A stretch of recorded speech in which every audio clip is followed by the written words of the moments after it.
अस्सलाम वालेकुम एवरीवन। आज हम चैनल कोडिंग को डिस्कस करेंगे। कंप्रेशन मेथड्स में से जो एंट्रोपी कोडिंग वाले मेथड है उनमें आ जाता है हमारे पास शैनन कोडिंग आ जाता है, शैनन फैनो कोडिंग, हफमैन आ जाता है, अरिथमेटिक आ जाता है। इसके अलावा हफमैन कैनोनिकल कवर भी आ जाता है। ठीक हो गया।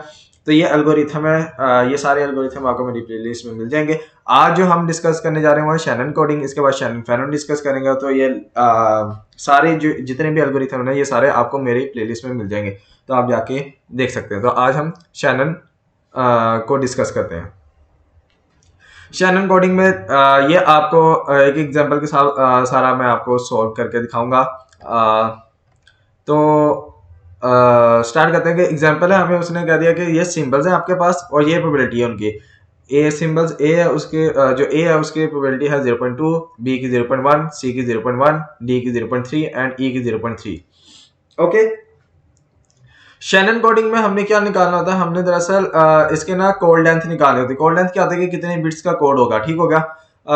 ये सारी चीजें निकालनी होती हैं। इसके अलावा हमने ना इसके अंदर क्यूमुलेटिव फ्रीक्वेंसी को यूज करना होता है और इसके अंदर डेसिमल टू बाइनरी कन्वर्जन भी आएगी। तो वो मैं सारी ही एक एक चीज आपको करके दिखाऊंगा, स्टेप बाय स्टेप करके दिखाऊंगा। ये नहीं करूंगा कि भाईजान ये ठीक होगा, आपको बाइनरी से डेसिमल से बाइनरी कन्वर्जन आती है आप लोग कर लेंगे। नहीं, मैं आपको सारा कुछ करके दिखाऊंगा, आपने घबराना नहीं है। ठीक होगा। आपने एक लेक्चर देखना, आपकी सारी क्यूरीज वगैरह रिजोल्व हो जाएंगी। ठीक होगा। कंफ्यूजन वगैरह दूर हो जाएगी। तो अब यहाँ पे जो इसका एल्गो है वो इस तरीके से वर्क करता है कि सबसे पहले तो हमने ना इसके ना लेंथ निकालनी होती है। लेंथ का फॉर्मूला होता है माइनस लॉग पी ऑफ आई की बेस 2, लॉग की बेस 2। ठीक हो गया। पी ऑफ आई क्या होता है, यानी कि ये होती है प्रोबेबिलिटी। लाइक अगर ए की मैंने निकालनी है तो कोड लेंथ निकालनी है, ए सिंबल ए की, इसकी प्रोबेबिलिटी उसने दी गई है 0.2। तो इसका क्या होगा कि लॉग 0.2 टू द बेस 2 और मल्टीप्लाई करते हैं माइनस के साथ और अपर सील्ड वैल्यू ले लेनी है। अपर सील्ड का मतलब होता है कि 1.1 है, 1.001 है, तो उसको हमने राउंड ऑफ करके 2 कर देना। ठीक हो गया। ये अपर सील्ड होता है।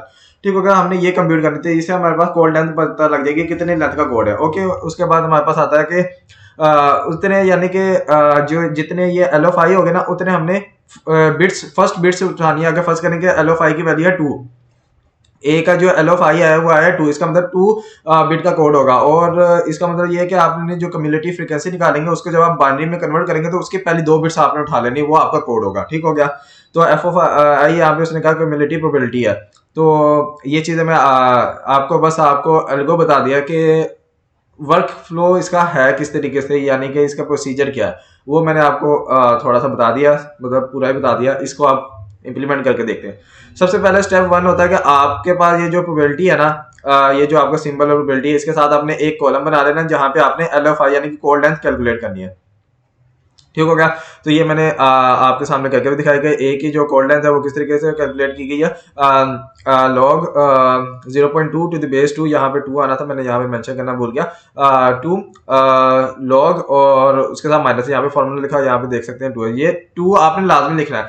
इसमें क्या होता है कि कुछ लोग बच्चे जो बच्चे हैं ना वो गलती ये करते हैं कि यहाँ पे 10 के साथ वो लोग ले रहे होते हैं। लाइक अगर आपने लिखा है मतलब कि कैलकुलेटर यूज कर रहे हैं तो कैलकुलेटर, साइंटिफिक कैलकुलेटर में ये बकायदा फंक्शन है जहाँ पे आप लॉग की बेस को चेंज कर सकते हैं। अगर आपको नहीं पता तो आप लोग मेरे चैनल पे जाके मेरी शॉर्ट्स में जाके देख सकते हैं। वहां पे मैंने इसकी बकायदा एक शॉर्ट वीडियो बनाई हुई है, हार्डली 1 मिनट की होगी। तो वो शॉर्ट की फीड में आपको मिल जाएगी। इसके अलावा मैं उसका लिंक इस वीडियो के डिस्क्रिप्शन में भी पेश कर दूंगा, तो वो आप लोग लाजमी विजिट कर लीजिएगा, देख लीजिएगा कि किस तरीके से मतलब क्या आते हैं जिनको पता नहीं है। ठीक हो गया। तो ये क्या करते हैं कि वो खाली लॉग लिख देते हैं, वहां पे जब कैलकुलेटर में लॉग लिखा हुआ आ रहा था ना, उसका मतलब होता है बेस उसकी है 10, तो उसकी बेस खुद चेंज करनी होती है। वो किस तरीके से करते हैं उसका मैंने आपको क्या देखा, मैं उसके शॉर्ट वीडियो का नाम मैं लिंक जो है ना इसके वीडियो के डिस्क्रिप्शन में पेश कर दूंगा। ठीक हो गया। तो वहां पे आप लोग लाजमी विजिट कर लीजिएगा। जहां पे लोग गलती कर जाते हैं वो क्या कहते हैं, बेस 2 लेने के बजाय 10 के साथ ही कर रहे होते हैं, फिर आंसर में फर्क आ जाता है। ठीक हो गया। तो मसला हो जाता है। तो ये चीज़ आपने लाजमी ध्यान रखनी है। मैं साथ साथ आपको बताता जाऊंगा कि जहाँ पे बच्चे गलती करते हैं। ठीक हो गया। उसके बाद हमारे पास क्या आता है कि हमने कैलकुलेट किया, तो ये आ गया हमारे पास 2.32, इसकी अपर सीट वैल्यू क्या होगी 3 आ जाएगी। ठीक है। इसी तरीके से हमने बी के कैलकुलेट कर लेते हैं, which is equal to log 0.1 to the base 2 और माइनस के साथ मल्टीप्लाई कर देना, तो ये हमारे पास 3.32 हो गया। अपर सीट वैल्यू ली तो 4 आ गया। इस तरीके से सेम इसके भी आ जाएगा। और ये प्रोबेबिलिटी अगर डी की देखें तो उसमें 0.3 आ जाएगा। ये बेस 2 चल रही है सबके साथ। ठीक हो गया। तो बेस 2 है 0.3,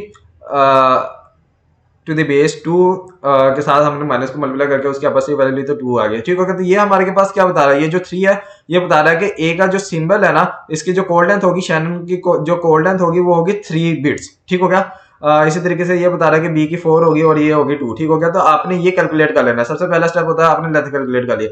लेंथ कैलकुलेट करने के बाद मैंने आपको सारे स्टेप्स ये यहाँ पे करके लिख भी दिए ताकि आपको समराइज करने आपको रिवीजन करने में भी आसानी हो। तो ये आपका था पहला स्टेप था कैलकुलेट करना बिट लेंथ को। ठीक हो गया, जो कि हमने LO5 कैलकुलेट कर लिया।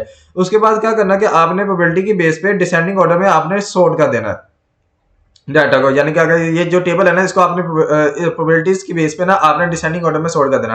तो आप ये देख सकते हैं डिसेंडिंग ऑर्डर में सॉर्ट कर लिया। अब यहाँ पे देखेंगे, यहाँ पे जो एक गलती ये करते हैं कि वो ई को पहले लिख देते हैं, डी को बाद में लिखते हैं। अब यहाँ पे देखेंगे जब हम प्रोबेबिलिटी को जब हम सॉर्ट कर रहे थे सॉरी सिंबल्स को जब हम सॉर्ट कर रहे थे on the basis of probability descending order में, तो आप देखेंगे 0.3 और 0.3 दोनों की जो है ना प्रोबेबिलिटी सेम है। तो फिर इसके बाद जब यहाँ पे जब प्रोबेबिलिटी सेम हो जाती है ना, तो फिर हमने इनको देखना होता है कि अल्फाबेटिक सीक्वेंस के अंदर कौन सा लेटर पहले आ रहा है। अब देखा जाए तो डी और ई के अंदर टाइप पड़ा ना, प्रोबेबिलिटी तो सेम है। तो अब हमने देखना कि डी जो है ना वो ई से पहले आता है, तो इसलिए हम डी वाले रो को पहले लिखेंगे ई वाली रो से। ठीक हो गया। तो ये चीज में मैंने डिस्कस की, यहाँ पे बी और सी में टाई आता है तो हम बी पहले लिखते हैं सी। तो कुछ लोग कर देते हैं ई पहले लिख देते हैं, डी वो कहते थे कोई मसला नहीं, क्योंकि प्रोबेबिलिटी की बेस पे हम कर रहे हैं तो कोई मसला नहीं। बट मसला आ जाता है कोडिंग, यहाँ पे जब कोड असाइन होते हैं ना तो ये जो कोड है ये डिफरेंट कोड असाइन हो जाते हैं। ठीक हो गया।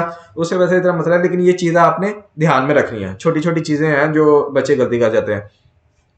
ठीक हो गया। तो ये डी पहले आ गया, इसलिए यहाँ से ई भी आ गया। उसके बाद हमने प्रोबेबिलिटी की बेस पे जब किया 0.2 ए आ गया, और ये सारा हमने सॉर्ट कर लिया। इसलिए यहाँ से जो हमारे पास लेंथ थी कोड की वो भी सॉर्ट होगी इसके अकॉर्डिंग, यानी कि डी के अकॉर्डिंग डी था 0.3 और इसके जो करस्पॉन्डिंग हमारे पास लेंथ आई थी वो थी 2।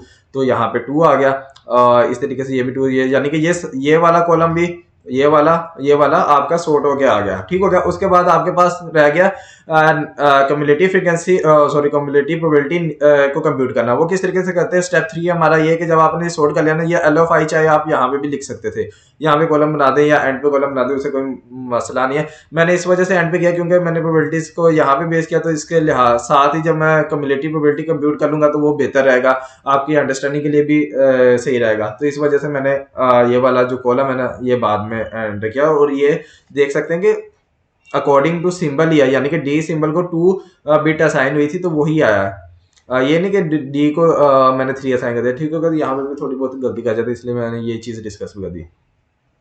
अब कम्युलेटिव प्रोबेबिलिटी किस तरीके से निकालते हैं, कम्युलेटिव प्रोबेबिलिटी निकालने का यहाँ पे भी गौर करना आपने। कम्युलेटिव प्रोबेबिलिटी में क्या होता है, सबसे पहले जो भी सिंबल है उसको हमने उसके सेल में 0.0 लिख देना। ठीक होगा, 0 हमने उसको असाइन कर देना।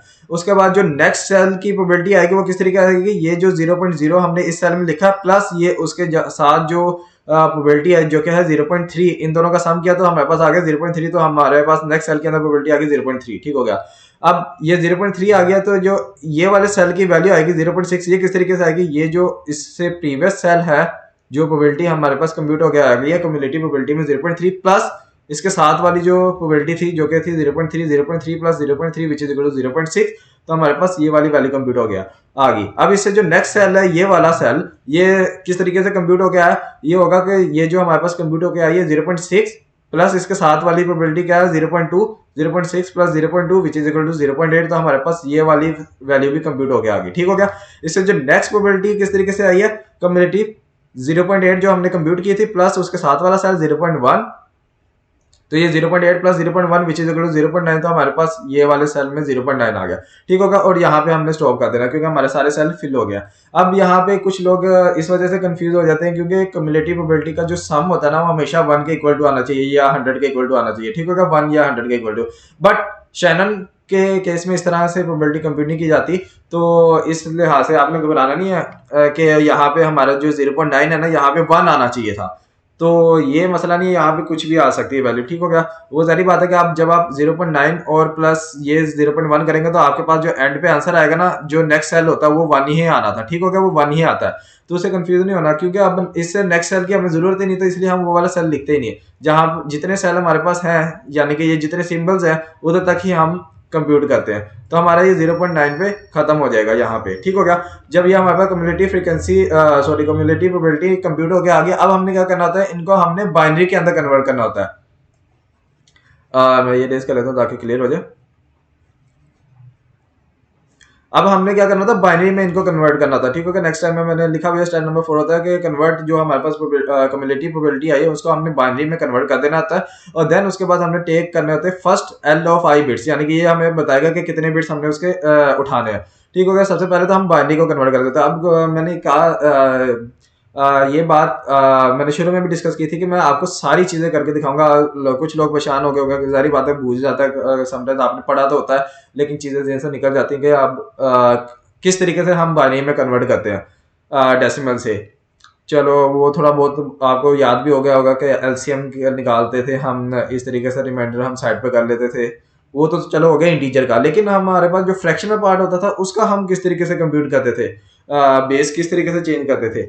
तो इसके रिलेटेड मैं कैलकुलेटर की वीडियो भी अपलोड कर दूंगा कि कैलकुलेटर को यूज़ करते हुए, साइंटिफिक कैलकुलेटर को यूज़ करते हुए किस तरीके से हम बेस से एक बेस से दूसरी बेस में जा सकते हैं।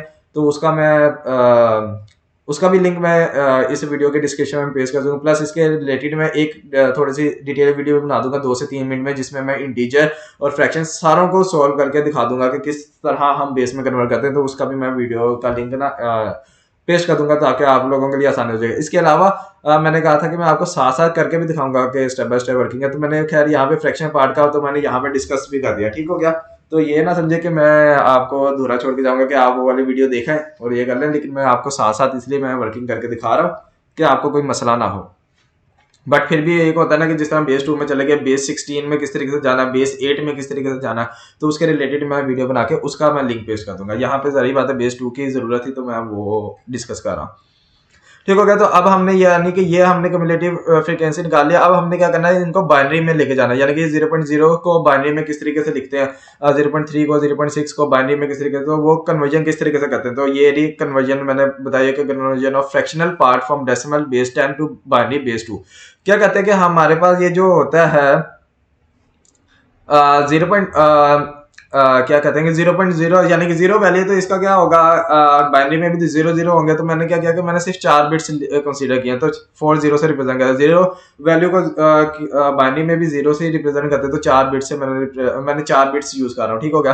5 भी कर सकते, 6 भी कर सकते, क्वेश्चन में समटाइम्स गिवन होता है, या आपके टीचर ने जो भी कहा कितने बिट्स में आपने यूज करना होगा, वरना आप 5 कर लें, 4 कर लें। मैंने 4 किया हुआ इसमें।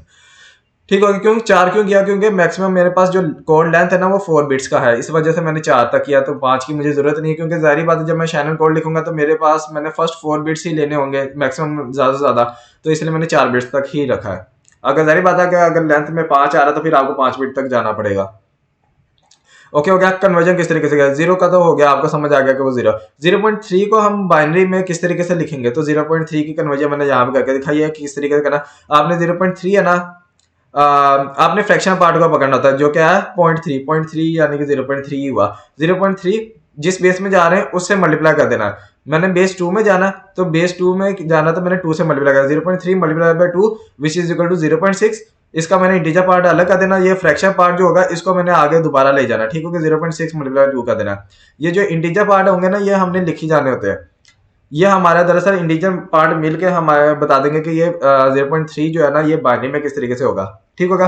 मैं यहाँ पे साथ साथ लिख भी देता हूँ, यानी कि इसका इंटीजर पार्ट क्या था 0 मेरा, यानी कि पहली बिट जो आ गई ना बाइनरी के अंदर वो 0 होगी। जो फ्रैक्शन पार्ट है ना 0.6 उसको मैंने दोबारा मल्टीप्लाई कर देना 2 के साथ। ठीक होगा, मल्टीप्लाई किया 2 के साथ। इंटीजर पार्ट क्या है इसका 1, तो यहाँ पे मैंने 1 लिख लिया। इसका जो फ्रैक्शन पार्ट है ना उसको मैंने सिर्फ खाली फ्रैक्शन पार्ट को पकड़ के मल्टीप्लाई कर देना जिस बेस में जा रहा है।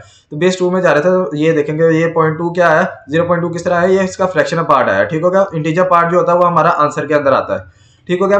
तो 0.2 मल्टीप्लाई बाय 2 किया तो मेरे पास आया 0.4। तो यहाँ पे ये जो मेरा इंटीजर पार्ट आ गया इसका 0, और 0.4 जो मेरा फ्रैक्शनल पार्ट था इसको मैंने दोबारा मल्टीप्लाई कर दिया 2 के साथ, तो मेरे पास आ गया 0.8। 0.8 आया, इसका जो इंटीजर पार्ट था वो मैंने साथ नोट डाउन कर लिया, 0 आ गया। और ये जो फ्रैक्शन पार्ट था 0.8 वो उसको मैं दोबारा मल्टीप्लाई कर दूंगा। ये देखें 0.8 मल्टीप्लाई बाय 2 किया तो मेरे पास आ गया 1.6। इसका इंटीजर पार्ट था 1, इसको मैं सेपरेट कर लिया और 0.6 को मैं दोबारा मल्टीप्लाई कर दूंगा 2 के साथ, तो ये मेरा चलता रहेगा। तो मैंने क्या कहा था, मैंने आपको कहा था कि मैंने सिर्फ और सिर्फ 4 बिट्स को लेके किया, क्योंकि जारी बात है कि मुझे जब मैंने कोड लेंथ स्टेप 1 इसलिए तो कहा था कि आप कोड लेंथ निकाल लें।